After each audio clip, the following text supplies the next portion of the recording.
연주쌤의 거꾸로 기술 과정 생명기술과 생활편입니다.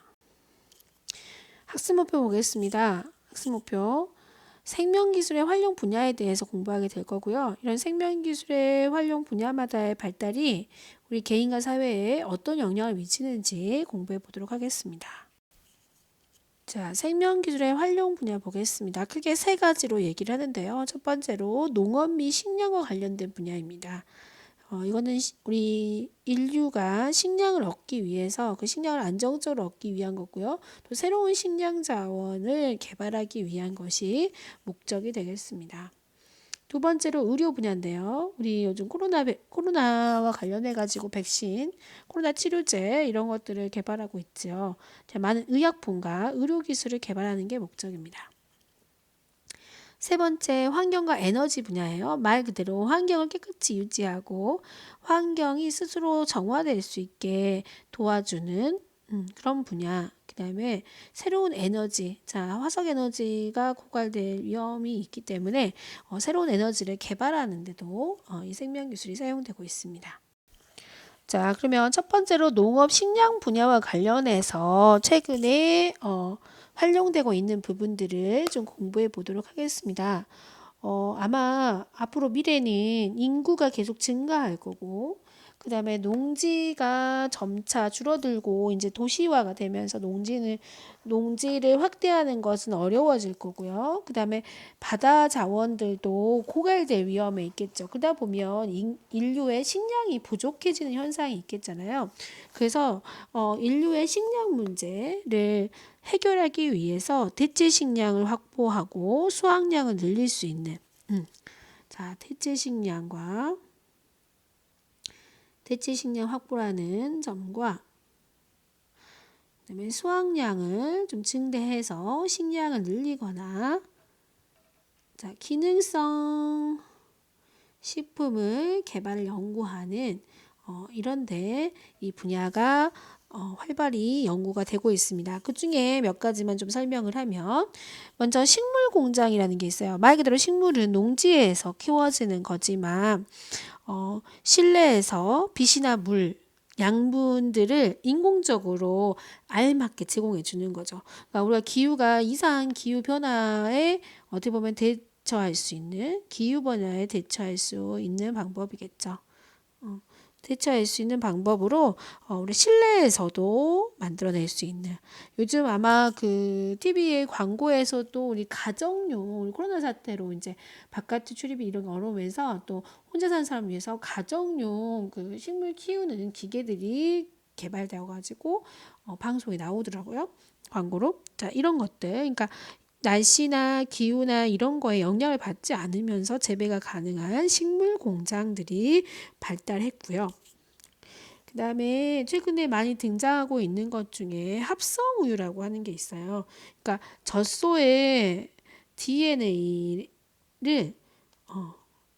이제 효모세포에다가 배양해가지고 진짜 우유와 같은 향이 나도록 만들어낸 식물성 유분을 추가해서 실제 우유는 젖소에서 짜와야 되는 거지만 그런 것이 합성되어 가지고 식물성 유분과 이제 젖소의 DNA에 있는 효모세포를 배양해서 실제 우유가 가지고 있는 영양소를 갖는 합성 우유가 만들어지고 있고요. 또 식량을 대체하기 위한 식량을 확보하기 위한 방법이겠죠.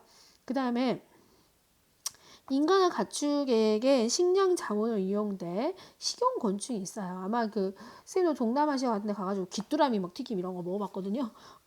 근데 실제로 이제 곤충들이라고요. 그냥 벌레여가지고 좀 생긴 게 이렇지만 실제로는 단백질이나 비타민 함량이 높다고 해가지고 실제로 지금도 판매가 지금부터 되고 있어요. 인터넷에서 구입할 수가 있더라고요. 자, 이런 미래 식량 자원으로 식용곤충들도 많이 확보하고 있고요. 막 곤충 쿠키 이런 것들 만들더라고요. 자, 그 다음에 배양육이라고 해가지고 실제 이제 가축을 사육해야 되잖아요. 가축을 사육해야 되지만 가축을 사육할 수 있는 이제 공간도 부족하지만 또 인류가 늘어난 만큼 실제로 연간에 소가 1000마리 이상 필요하다고 합니다. 근데 그거를 축산업을 하기가 진짜 어렵겠죠. 그다음에 축산업이 실제로 환경을 오염시키는데 좀 기여를 하고 있다고 해요. 뭐 토지도 많이 토지의 50%를 많이 차지하고 있다고 하고, 또 그다음에 담수를 한 25% 이상 사용하고 있고, 또 출산업에서 발생하는 온실가스의 양이 14.5% 정도 된다고 해요. 그래서 한 2010년 이후로 이 대체 육류 이걸 만들기 위해서 연구를 계속 해오고 있어요. 그래서 폐양육이라고 하는 것은 가축의 줄기세포를 채취해가지고 근육세포와 근육세포로 만들 수 있게 변환시켜서 거기다가 전기장을 줘가지고 실제 고기와 같은 형태가 될 수 있게 만든 걸 배양육이라고 하고요. 대체 단백질 이런 형태로 얘기를 하고 있어요. 이런 게 우리 인류의 식량 문제를 해결할 수 있는 농업 식량 분야의 생명 기술이 활용이 되고 있는 것입니다. 자, 그 다음에 두 번째로 의료 분야죠.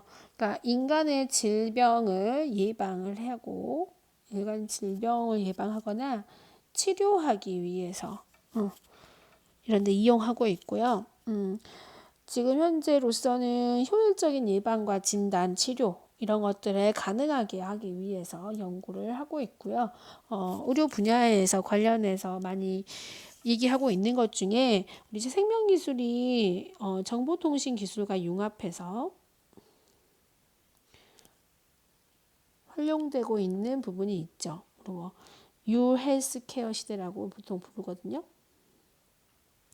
우리 말 그대로 웨어러블 장치를 이용해 가지고 질병을 진단하거나 내 몸의 상태를 알아본다거나, 여러분 이제 그 스마트폰에도 뭐 헬스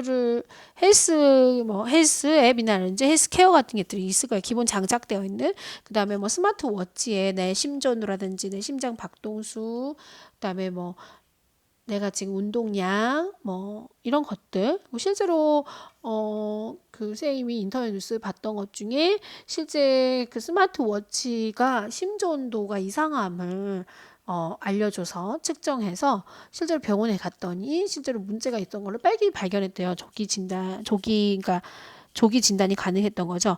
자, 이런 시대가 오고 있어요. 보통 요즘은 그 콘택트 렌즈, 우리 렌즈에 혈당을 체크하는 장치를 단다거나 피부에 부착해서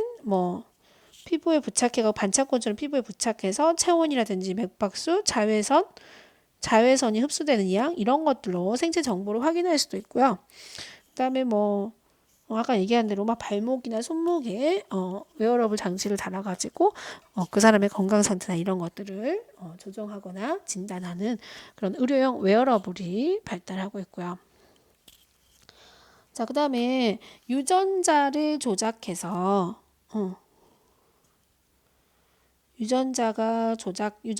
어떤 세포의 유전자들을 조작해서 어떤 암이라든지 난치병을 치료할 수 있는 유전자 치료제들이 있고요. 그 다음에 나노 로봇이 해가지고 아주 미세한 크기에, 그러니까 한 10억 분의 1mm? 1mm?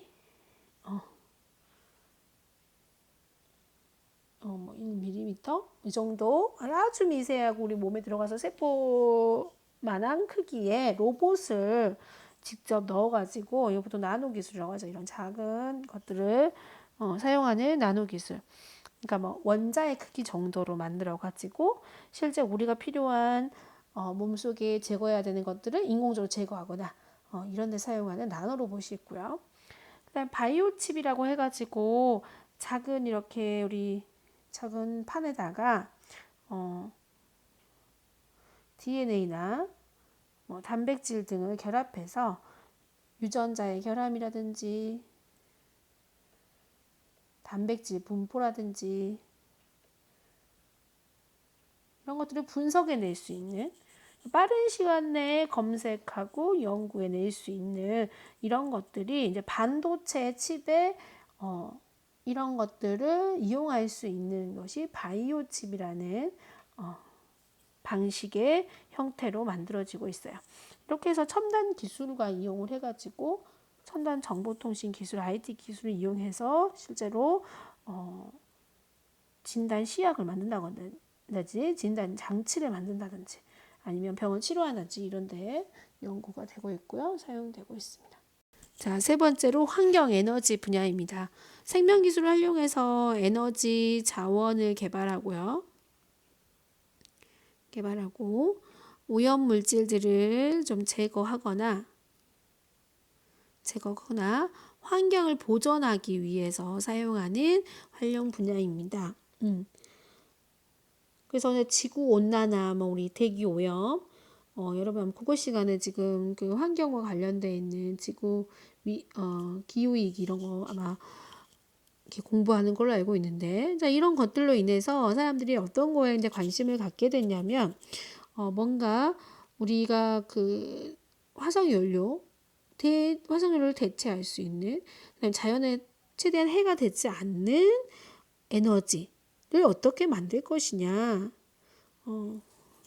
자, 그래서 보통 우리가 버려지는 것들을 가지고 만들 수는 없을까? 또는 천연 재료를 가지고 만들 수는 없을까?